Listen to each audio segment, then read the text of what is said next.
health system, and therefore woke up an hour later than I needed to.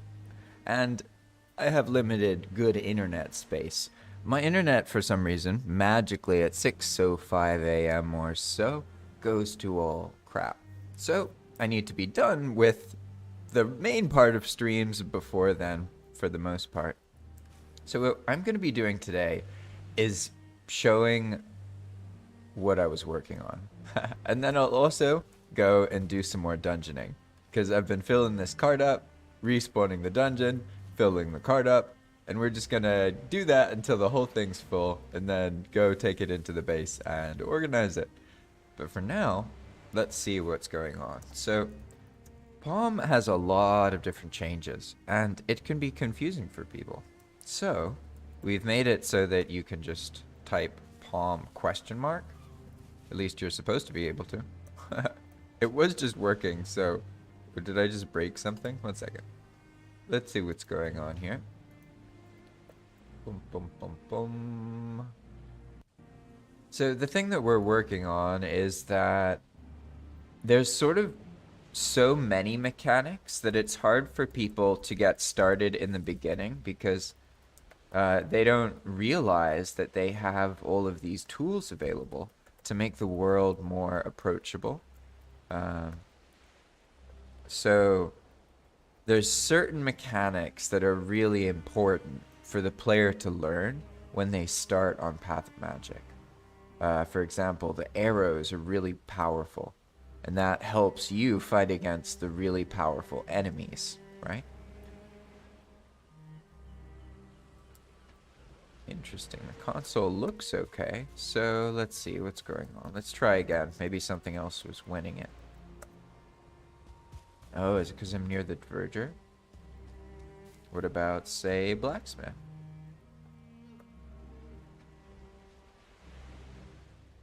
Huh.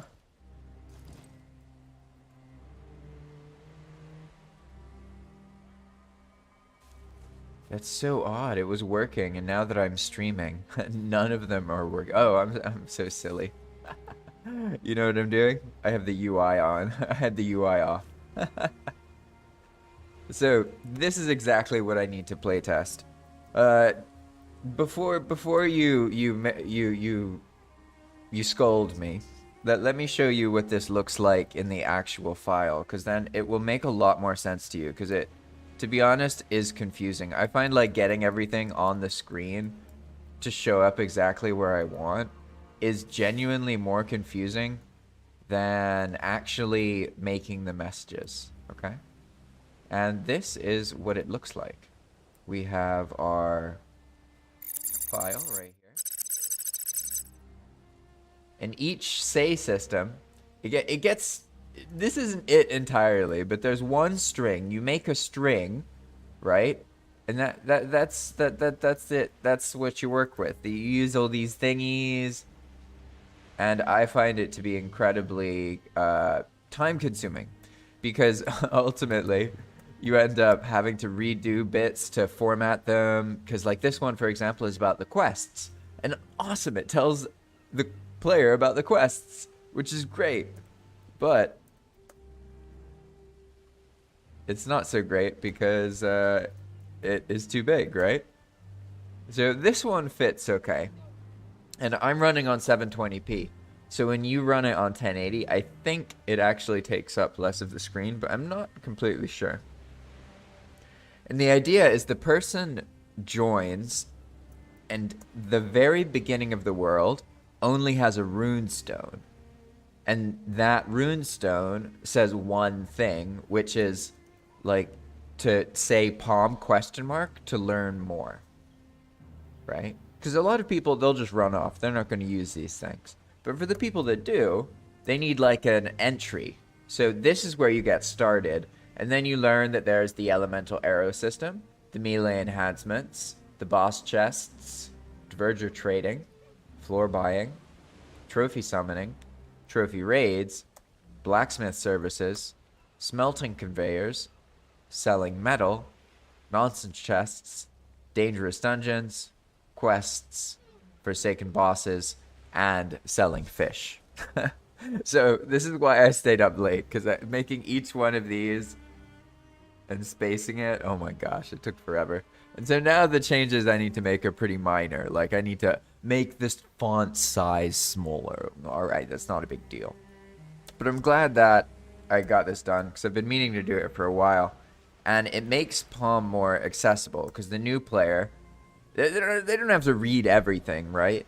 But one of the important ones for new people to know about is the arrows, because Palm in general is more challenging, obviously. And one of the reasons it's more challenging is because of groups of undead in the Black Forest, right? So you can just type arrows and then learn about the arrow system. It talks about how the elemental arrows create explosions, and that silver arrows are very powerful, and that you can trade wooden arrows to a diverger to get a version of metal arrow based on the biome that you're in. And like if we were to toss 100 wooden arrows to this diverger, we're in the Black Forest, so he would convert them to 100 bronze arrows. And then the same thing happens over and over again. In the other biomes, swamp will get you iron arrows, etc., etc., etc. And this is just a mechanism that, while it might not make much sense, it's so that players actually access and use the metal arrows more frequently. That's the idea behind it. So let's look at all of them real quick and see which one breaks. Because right now, I don't care about it being perfect. Like this, it takes up too much of the screen. It should be like a little bit smaller so it's more central. But it doesn't clip over everything, so I'm just going to accept it for now. What we're looking for are glaring issues, where part of the text goes off of the screen. This happens in the quest one. I already noticed that. But let's see.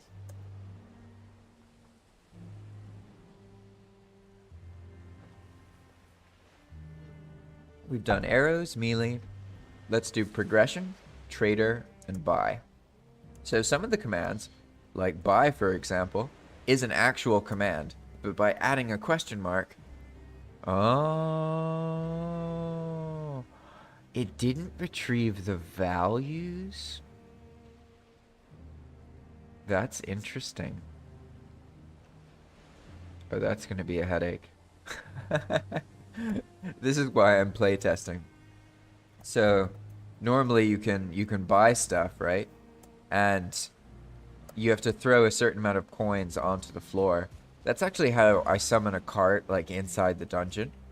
I'll go do that real quick just as a reminder. But then there's also the trading system. But if the buy system didn't load, then this one, I doubt it's going to load either.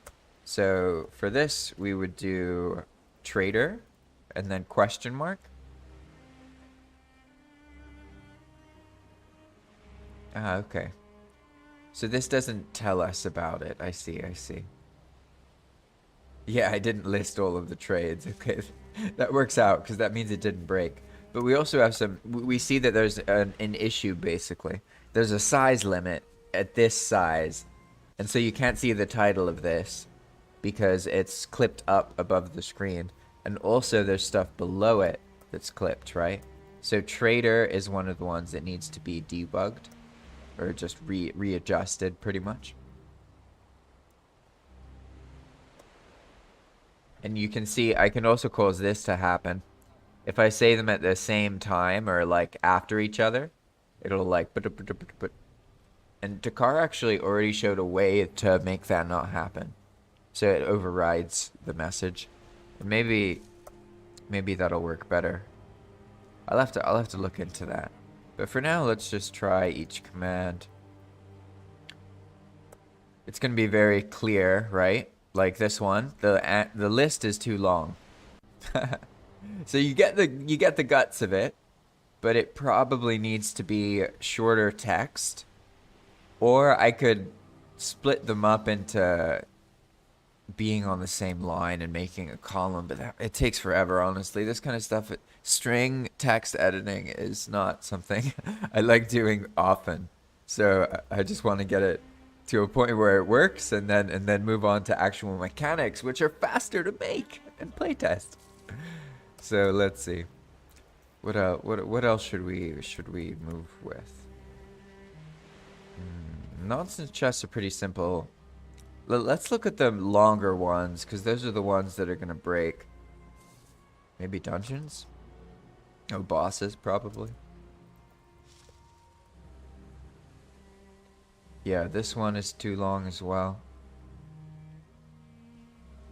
But you get the gist of it, right? Like, this way players anywhere can educate themselves about the really important mechanics. Because if you don't know these main things, then your experience can be very frustrating. For example, I'll go in and start clearing a bit of this burial chamber. But burial chambers themselves in old dungeons, they are much more dangerous than you might be used to. So if you run into them expecting just normal monsters, you're going to be surprised. There's an increased variety of monsters. You also get different kinds of monsters showing up, different kinds of loot. And the monsters have a way of spawning behind you. Because each time a monster spawns, there's a chance for another one to spawn on a random delay. And the idea is that the dungeon is never fully safe. And you can clear a room, but then you can turn around and that very same room suddenly has monsters in it again. And this is one of many layers that I'm working with to increase this feeling of depth in the dungeons. A lot of different things we can do to help the dungeons feel more worthwhile. One of the most important ones is your server needs to handle coins. You need to have uses for coins, because Valheim itself has lots of mechanisms to acquire coins and wealth in various ways. So if you make that more enjoyable for the player, you'll naturally make everything else more interesting as well. So far this has been a very vanilla section, but let's see what the rest of it is like. So already you can tell there's Draugr. That's one of the subtle differences. Oop. We're gonna use magic arrows. I always fall for the trick. I try and shoot the arrow before I open the door. I've seen that so many times, but it's always satisfying. Silver arrows are your save the situation resource. And until you actually get yourself into the mountains, they're scarce enough that you can't just clear the whole place with them. You have to use them accordingly, right? Silver is a silver is a drop, but it's not a frequent drop. So you can get lucky and get more, but most of the time that doesn't happen. Let's see, would this, I don't remember if this goes, would I survive a 43 damage attack? Oh, from a normal skeleton I will. Okay, cool. Oh, good.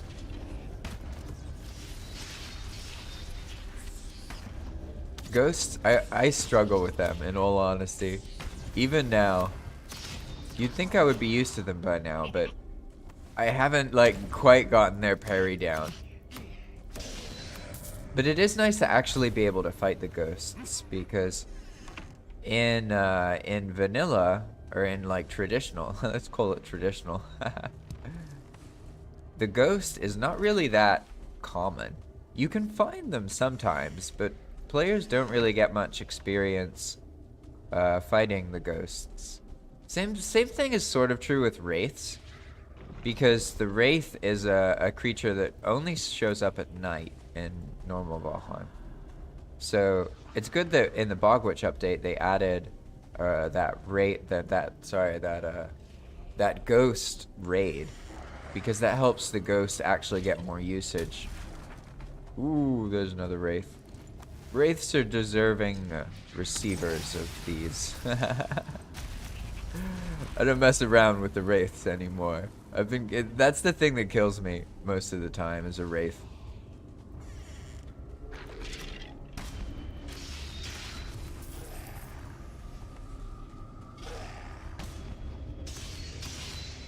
You'll see that even though I'm using a tower shield, because of the because of the bubble blocking system, you can still trigger. It's as if you can parry enemies. That's not purposeful, but it is an interesting. Ooh. And as you can see, you can also get different drops, and that's one of the other angles to making the dungeons feel deeper. You can't just add a bunch of drops. You have to be honestly really careful with drops, because every time you add a way to get something, that then takes away the desire for the player to craft that same thing in many cases. So it's not effective to use drops frequently. And it's also not effective to assume that they're gonna work as like incentivizing rewards for players, because the more you use drops, then the less incentivized the player is by those drops. So the more incentivizing rewards tend to be practical mechanics that you give to the player, or abilities, that kind of thing. Like if you can give them something that is invincible or has a lot more health than normal, this feels more worth it to the player, and it doesn't necessarily invalidate something, although you still can invalidate things, don't get me wrong. I think this is another good example of a silver arrow case. Oh, I hit the spawn pile? That's funny. You gotta hit an enemy, and they have to not already be on silver flame. If they are taking spirit damage, you know how the undead burn with that blue kind of spirit flame? If that's happening, and you shoot them with a silver arrow, nothing is going to happen. It has to actually be the first trigger, or the first hit, and then it'll work. Hello, Mr. Skeleton. I did not bring any ooze bombs. Tragic. But I do have money to summon a cart. I know you can just toss the stuff down in the beginning. Some people do that. But I find it, I don't know. It's like tedious, and it doesn't stack things. So I like making a cart, and then I can just toss everything that I find in it. And then it stacks it together, right? Whereas if you throw it down, then it doesn't stack everything together. And also, sometimes it like throws itself away or falls out of the dungeon. That's happened to me once. And like a whole dungeon's worth of stuff just like yeeted itself into the void. So after that happened, I was like, well, I guess I should make some kind of system that actually works reliably. And that's why I use the carts this way now. It also makes it more enjoyable, because before it was like clearing the dungeon and then so much back and forth and encumbered looting the dungeon. Whereas this time, there's this, you can have like a really big cart on the other side, and then you just fill it up with the things from the dungeon. Excuse me. One second, need some tea.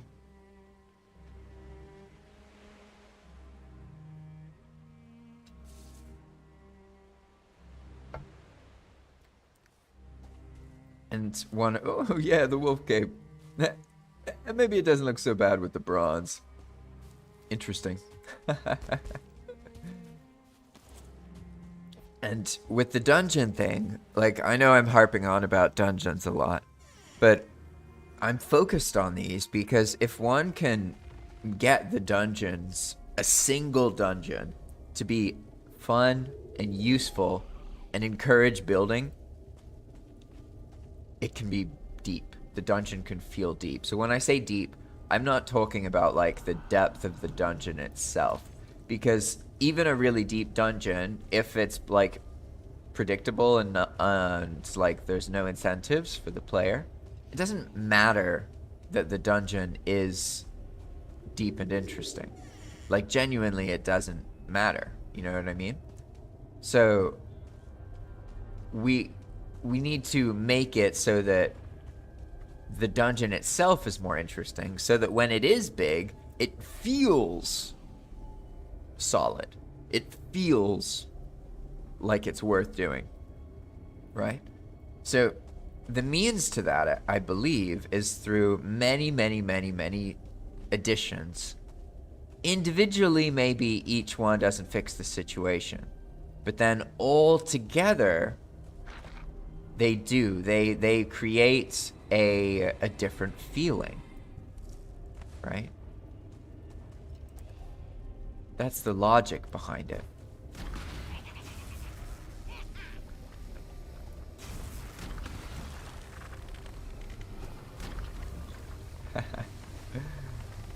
So this is another test. Basically, the copper node spawns, but it blocks a lot of space, right? And you have to kind of mine it away or explode it, blow it up, using methods of your preference. And that way you get loot, but also you can then explore and see, is that a twitcher? You can then explore and see other things, right? It is a twitcher. So this is part of a test. I know, it's like, what, Aslan's mobs in the burial crypt? These guys have like no health. So let's see if I eat my words here. But I should just be able to open the door.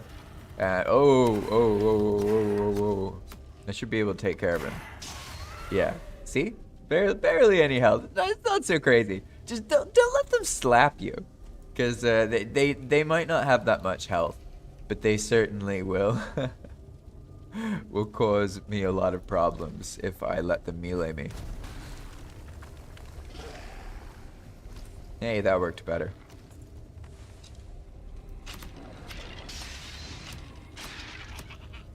So when you destroy spawners on Path of Magic, they actually come back.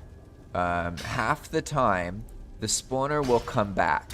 Anytime from 10 seconds to 10 minutes later. This is one of the many layers that are added to make the dungeons themselves more varied and different. So not only do the dungeons actually... Hey! I got lucky. I got a friendly one. When you're mining, sometimes you can get a friendly spawn, and I've never had it happen in such a useful place before. So he's just gonna hang out there for me. But as you can see, there's all sorts of different stuff that can happen while you're just doing your normal things. And these mechanics all together serve to give more depth.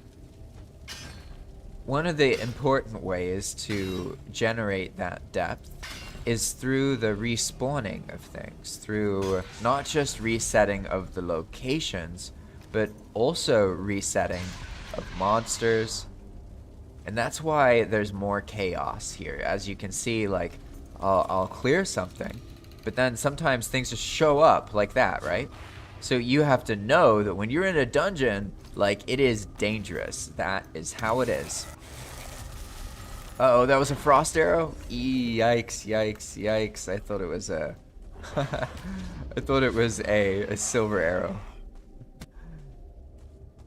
Now, I'm taking advantage of here. The fact that set armor on Path of Magic has bonuses. And some of those bonuses are more subtle. In this case, the bronze armor set causes certain monsters to fear or run away. And that's why this wraith here is going away and then it vanishes. It's a way to reduce the danger in very specific circumstances while giving the player more viability from earlier armor sets. So basically, the armor set will give a special hidden bonus in the next biome, right? So you get the bronze armor in the Black Forest, so it provides a really strong bonus in the swamp. But then the bonus is irrelevant in the mountain. Make sense?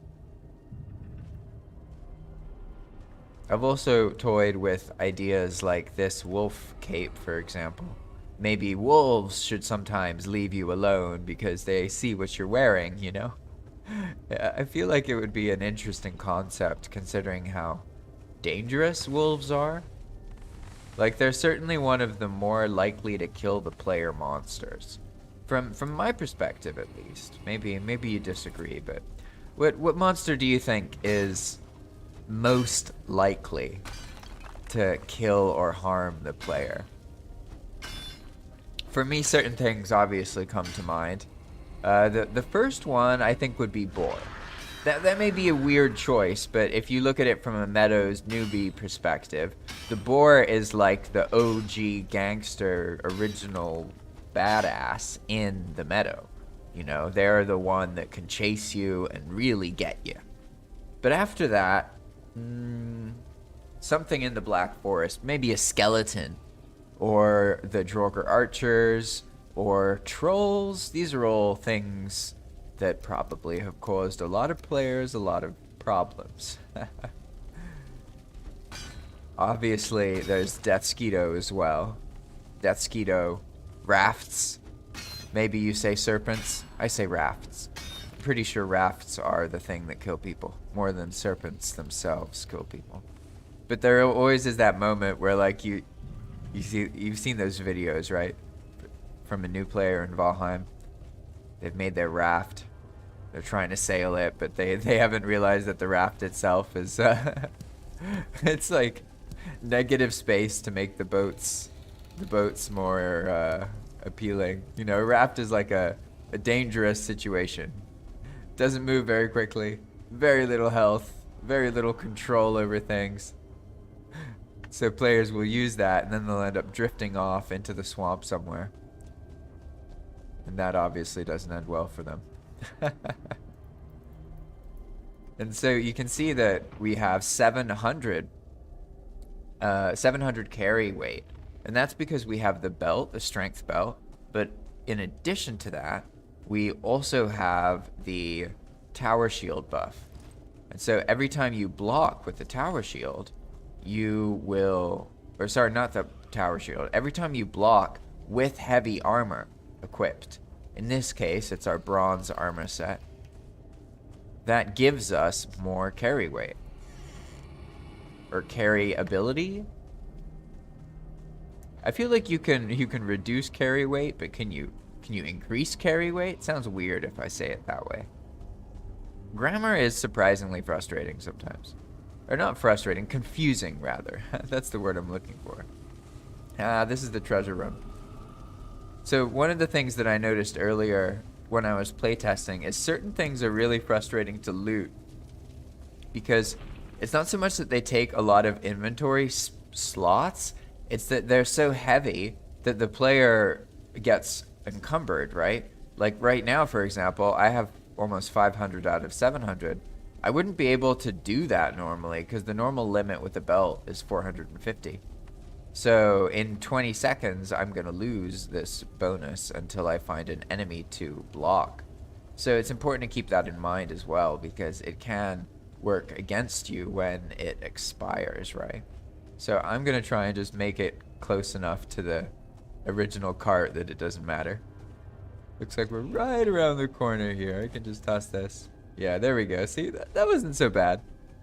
Sometimes I can plan ahead, I swear. Sometimes I'm good with these things. There we go. Pretty good loot so far. I like it when we get actual metal here, although I prefer it when we get tin. Tin is definitely the the stuff I would want more of. Because there's plenty of copper in the base. But not plenty of tin. Some freak accident made tin in the... I thought I could block that attack. No. some freak accident on the server at some point removed all of the tin in the world. So the only way to get tin on Path of Magic is in cases where I have added tin as a possibility, which means that you get tin in the dungeons. And this has been something that I ended up finding to work really well. Yeah, I didn't have 3 health foods. That's why I couldn't block properly. Because this way, tin, it like feels genuinely worth it. At least for me personally. Like, I enjoy getting tin because I feel like there's so little of it that it feels special. Like there's just something about it that is it's enjoyable. And I was wrong. I don't need to block.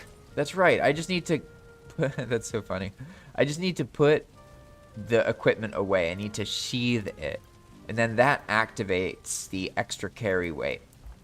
And honestly, that's one of those, that's a good example of something that might not sound intuitive, but when you actually use it, it makes the heavy armor feel more practically useful. And like now I'm used to it, right? I associate that the heavy armor makes me, so to speak, stronger, which doesn't really make sense that you have more carry weight, but it is very genuinely useful. Like it feels like, okay, I'm in extra carry mode, and that's why I'm slow. It's okay that I'm slow because I'm getting this other thing I care about. Whereas normally the heavy armor, and especially like the tower shield, look at this. This thing, when you have it equipped and out, it reduces your movement speed by 20%, and you can't even parry with it. Like, is that really necessary? You know, like already not being able to parry alone is quite a punishment. So adding that movement speed, that's been the hard thing to work around.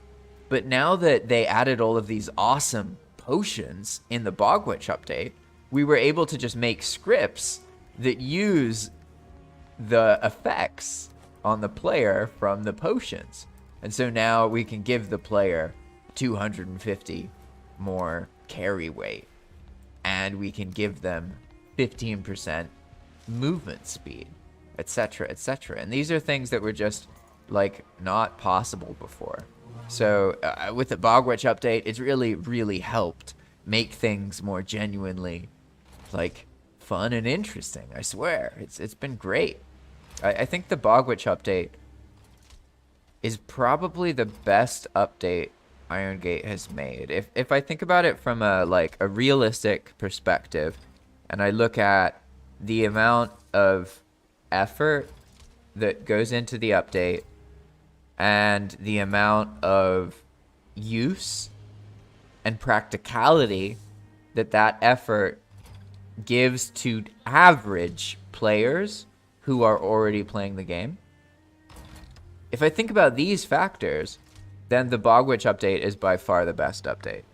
Like, if you think about working on like an endgame biome or something, it's a lot of work for Iron Gate. Like to make all the assets and to get all the music and to make locations and to get everything, that is a lot of stuff to do. Whereas the quality of life stuff, and like the Bogwitch update is a perfect example of this. Instead of doing a whole bunch of different things, a whole bunch of crazy visual stuff, they looked at earlier parts in the game. They looked at an area that people have problems with already and don't really like. They added something more interesting to it, something to find to the swamp, something practical that acts as a gold sink. And it's not just some generic get-it-once gold sink like the belt. It is a very useful gold sink because you have to buy the materials for the really powerful potions. So the Bogwitch update really is an incredible update. It shows that Iron Gate can just think about the player's experience and do things that are genuinely useful for them. And especially if you compare the Hilder update to the Bogwitch update, the mentality between these two updates is like night and day. Hilder, for the most part, gave like a little bit of variability to the world, but most people I know didn't really do much about the Hilder. Maybe they did the Hilder dungeon once at some point. Each one of them, maybe. But it wasn't something that they, like, really, each player definitely goes out and experiences. But the Bog Witch is so useful. You get so many good potions that are practical, like 15% movement speed, increased carry weight, jumping, all of these things. Like, and that's not even talking about the scythe and the other things you get. Like, it's a genuinely wholesome, good update. And I think they did a great job with that. And if that's any indication of what 1.0 will be like, then I'd say we're in good hands. Funnily for me, I trust Iron Gate to do everything except rework the multiplayer. But who knows? Who knows? Alright, so I died earlier, right? I died in some violent way to some violent thing.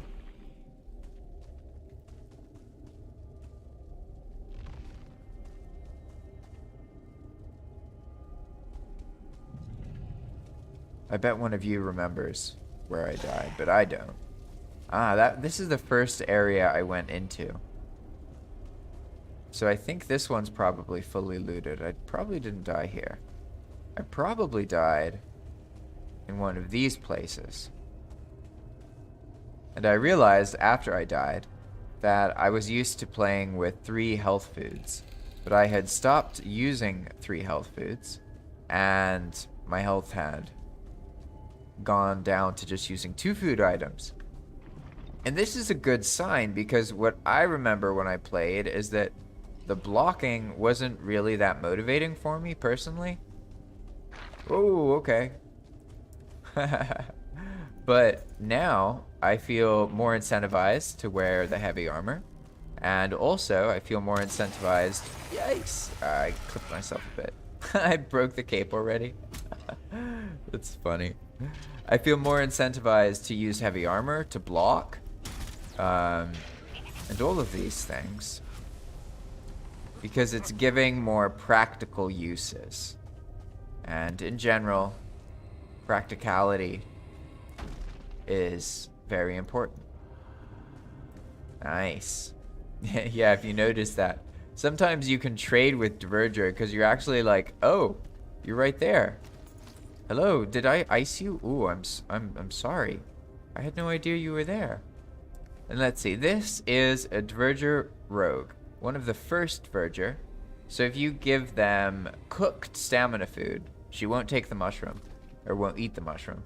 But something like this, like a roasted crust pie, really nice food. She better be grateful. They eat it and they fully heal. And also if they were angry at you and trying to kill you, then they'll forgive you. But probably they'll kill you first. They're really good at killing players. But the good news is, after they kill the player once, then all of the Diverger nearby forgive you. They consider a blood sacrifice a worthy repentance for whatever you've done. But don't punch them in the face again, because then you have to repay the cost. And I think that looks like it was the whole dungeon, to be honest. So I can take advantage of this explorer here, and you can use the Diverger in the crypt to sell stuff, because they purchase anything that a normal trader will purchase, just like any Diverger you find in the game through natural means. If you find them in the Mistlands, you can just go up to them and you can trade stuff with them, just like this. Now, they don't buy everything, but the things they buy, basically, will only get purchased if they're in a full stack. And that is one of, again, the ways to add depth to the dungeons. By making coins more useful, we make a cycle. And the cycle, the holy cycle, is figuring out how can your server trick players into building and doing things together. how can your server replenish things in a way that makes loops that keeps players doing these mechanics and it being enjoyable, and finding it enjoyable, right? That's sort of what EWP allows us to work with and test. Because it's not like this Palm has everything figured out. Palm is very much a work in progress, experimental situation. So, and I don't even know like what it will become, in all honesty. I know what I'm trying to do to a certain point. I have like a framework. Like for example, I want to make a version of Path of Magic that doesn't rely on a world file. So the players can basically put Path of Magic on any server that they want, any world file, and then use the changed, altered mechanics on their world. Because I have this idea that there's a lot of people who have these old Valheim worlds that are like dead and boring to them, or they have some kind of attachment to, but they're old and they feel uninteresting. So if I can make sort of like, it's almost like an expansion that you just put on top of your world, the Palm file, that makes it more interesting in a procedural way, right? Which is what a lot of the stuff on Palm does. So it's not like I need to like rework everything. Like the dungeons, for example, you don't need to place new dungeons or anything. They just are the same locations, but they're spicier, so to speak. That sort of thing as well, right? Because I feel like if I make it about the world file and like Palm this version of it, the path is so important, but that's mostly because of the no portal thing and the no map thing. I think on like a normal world, it'd probably be fine if there isn't a main path. And also, most people don't want to play no map, no portal. Like, it's super niche. I'm aware of that. I don't try and make an experience that is what most people will certainly enjoy. But I do try and make an experience that is very special for certain people. That's my attitude in general. But also, I'm one of those certain people. I want to be able to play and have a good time. I find that to be very important, personally. I don't like getting lost in development too much, because I found that the best ideas are often accidental. They're often things that you might not expect, and you change a feature, and without realizing it, you change something else, and then that teaches you something. That's what often the coolest things come from. So I'm hesitant to rely too much these days on my ideas and even ideas of other people. Because really the way it works is you just implement something. You see what happens, and then it shows you what it should be through playtesting and people doing it. So when I don't play Valheim, it's harder for me to come up with things that are relevant to people, because I get more lost in a different perspective. So for me, that's one of the things about Palm, is like I want to be able to play Valheim more long term. Kind of like how an MMO feels, where like you're in a world that through your social interaction with other people, that world becomes more immersive and you can play in it for months and months at a time, maybe even years. That's what I'm trying to recreate, not just for myself, or not just for other people, but also for myself, because like that's what I want, really, is like a Valheim world that is changing and altered, and other people are there, and it's dangerous and chaotic, and exploring is interesting somehow. And like the mechanics of making all of that happen as the person who decides things is quite interesting, because in the beginning, well, it's easy to think you'll know everything, and maybe it gets boring because you've spoiled it, right? And maybe, yeah, if you've only added a couple features, maybe that's the case. But I've found that it's not like that, and you really have to experience things yourself. And even if you know the numbers, you know how it's technically supposed to feel, that doesn't mean you really know what the experience is like. And the only way to know that is to have the experience, to play test it, to actually make that happen. And that's why, in general, I think that it's very important for me to actually play Valheim. Not just for that, not just for Palm's sake, but also for the development of the server and everything. It just works better, and I can make more content when I'm getting ideas from organic gameplay. The ideas that come from problems you encounter while playing are often the best ideas. They're responsive. Ooh, I got an intense spawning situation here.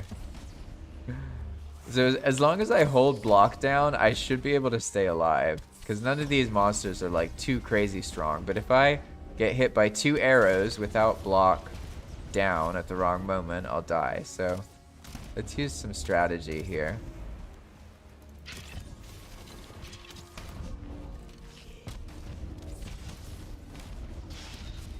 We need to take care of the ranged threats first. And so if you're wondering how this army showed up, you don't get a set number of skeleton spawns. Depending on the situation, the number of spawns varies. So in this case, we got one of the higher rates for the spawns, and a bunch of them got triggered. But normally it wouldn't be this many, it would only be a few. Ooh, those 2 stars, they hit so hard. Oof. Yeah, see, as long as you hold block down, you can be pretty defensive. But all it takes is 2 hits. Yeah, just like that, you see? All it takes is 2 hits, and if one of those hits occurs when you're not blocking, like you're making your attack, then you can die from the vulnerability in that moment. And that is another experiment. And I haven't really gone into detail about the nature of that experiment and the origin of the bubble block system. I've explained that it makes melee more viable, but it actually started as a way to try an idea. One of the things I want to test out, a game development theory, let's say, is that we use these old archetypes from the Dungeons and Dragon era, and we've copy-pasted them for, at this point, like 50 years. Don't get me wrong, I have mad respect for Dungeons and Dragons and everything it's contributed. I think it's really awesome. But that being said, that doesn't mean we need to copy-paste the features invented 50 years ago from that era to this day in video games. There's a lot of things that video games don't do that they could do to take advantage of modern computers. And one of the things I want to test is like how all that works, and make this stuff that for me used to be theoretical. Now I can actually play test it. I can, see how other people handle it and see how it goes. And one of those things is this notion of health and danger. You see, I don't like the linearity in a lot of games. You basically have a linear leveling system in many games, which is temporarily awesome. It makes like highs in the psyche through its progression of more. And that is fun. Don't get me wrong. It's fun in a way that is ultimately temporary.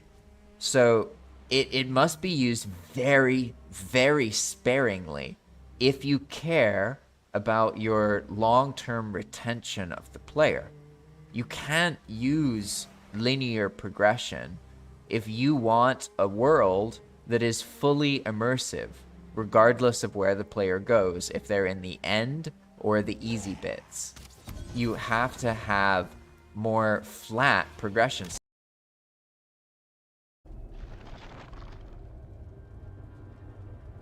Hey, all right, I'm back for a moment, and just long enough to tell you that the stream is now ending because it is 6 a.m. and my internet poops out on me every 6 a.m. So thank you for watching, and I'll see you in the next playtesting of Path of Magic.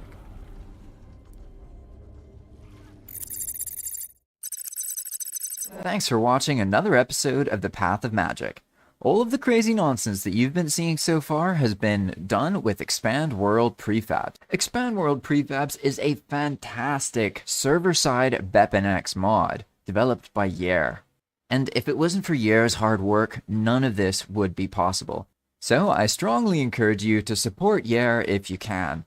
And if you're interested in supporting my work, there's two ways that you can do so. By getting your Valheim server at Zap Hosting. I've got lots of tutorials showing you how to set everything up, and it doesn't even take that long. All you'll need to do is go to the link in my description, zaphosting.com/jpvalheim. That'll get you set up with the BepInEx server straight away, and then you just need to change a couple config files, and I have all of the information that you need for that. The second way is to support me on Patreon, and you can just check out the link in the description below if you're interested in doing that. I understand that some of you might want to support me, but, you're not going to get a server to do so, so here you go. Now you have a way to do it. Thanks for watching, and I'm going to see you in the next episode of The Path of Magic. Bye-bye.